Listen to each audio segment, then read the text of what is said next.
Good morning. Good afternoon, Quentin. How are you? Good. How are you doing, Emily? I'm great. Ready to ask you some questions on So let's get Okay. into it. All right. Let's So do can it. you kind of describe your role within the Institutional Integrity and Risk Management Office and kind of what export controls does? Yeah. So I started at UNC actually just a couple of months ago, and it's been awesome so far. Awesome. And so I am UNC's export compliance officer, and I report directly to George Battle, who's our vice chancellor for ERM. Mhm. Um, and essentially, what I do is help the institution as a whole comply with export control requirements, which is essentially technology leaving the country, and sanctions rules. Awesome. So can you describe how COVID-19 affected your role at UNC, kind of also maybe describe how you said you just recently took up the role, and how like learning more about expert controls and how COVID-19 affected your role initially and all that. Yeah, great question. So COVID-19 has been weird for a lot of reasons. One is, kind of starting a new job during a pandemic and not really being in person. So Mhm. it's a little bit harder to kind of, I think, get some of those natural interactions. And my previous institution, I used to tour laboratories a lot with researchers and actually just go see them in their spaces. I Mhm. haven't been able to do that, but um, we have such great coworkers in ERM, and they've been really helpful in introducing me to people and help kind of orient me to the institution. But beyond just me starting during a pandemic, it's changed a lot of the way people work and interact. So a lot of stuff, as everyone I think's aware at this point, happens over Zoom or some kind of digital platform. And so that kind of changed the way my office functions because we had to reorient our thinking away from people traveling to other countries and what are they taking with them, and start thinking more about people shipping things, and then also people just working together over the internet. Mhm. And that can be an issue just because people share information all over the world, which is great. But there are just certain times, certain types of technology that are controlled so that we have to take an extra look at that information or that data. So it really did kind of force us to be a little bit more creative in the way that we typically do things because it's so much easier to call someone up on Zoom than it is to book a flight and go visit them. And Mhm. so it can happen very, very quickly. And so it's just been about figuring out how to increase awareness around that so people know when to come to me and ask questions. Awesome. So do you have any idea of how your role is going to change once kind of the pandemic settles down and more people are vaccinated on campus?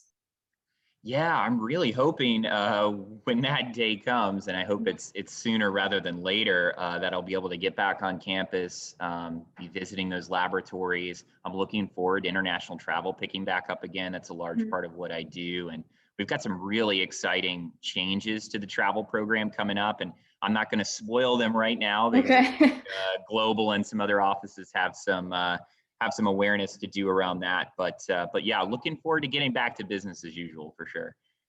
Awesome. So kind of you touched on lightly some campus policies. Do you think there's any policies regarding your office or ERM in general that you think students should be aware of?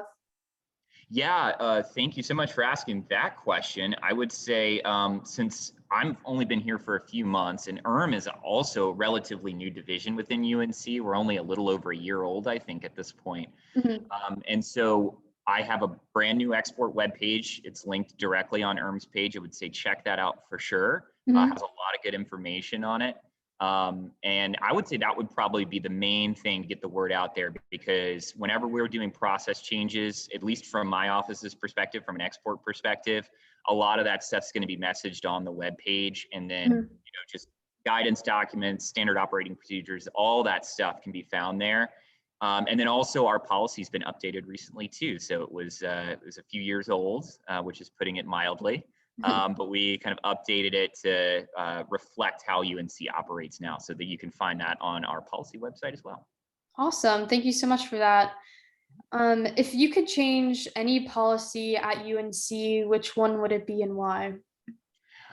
Yeah, that is a good question. Being kind of a newbie. It's hard to know. Like I haven't gone through the full policy library yet. Mhm. But I would say I think a lot of the things that I would like to change are already kind of happening now. That's So awesome. what I would really like to see at the institution is moving away from paper processes and getting more into how do we build systems around some of the processes we need, and how do we have those systems interact with each other so folks don't have to do a lot of duplicative, you know, information gathering for us and sending to us. So if there's one thing I could change, it would definitely be that. But like I said, I think we're moving in that direction, so I'm pretty excited about it. Awesome. Um, how do you think export controls at UNC affects the individual student or faculty member in the largest kind of, what way do they see it affect them the most on campus or? Yeah, it's a great question too. I think export controls are so specific to the circumstances of the Mhm. transaction and the parties to the transaction.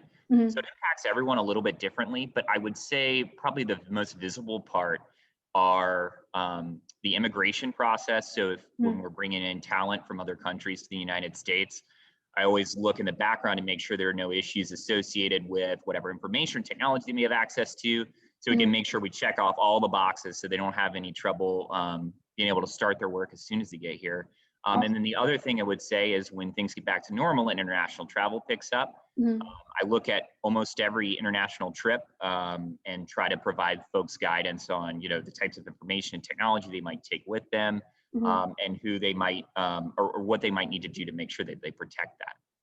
That's super interesting. We'll make sure to link your website and all those policies that you mentioned in the newsletter and on our social media, so that way students can have access to everything we just discussed. And thank you so much for your time. It was great getting to know more about your role within ERM.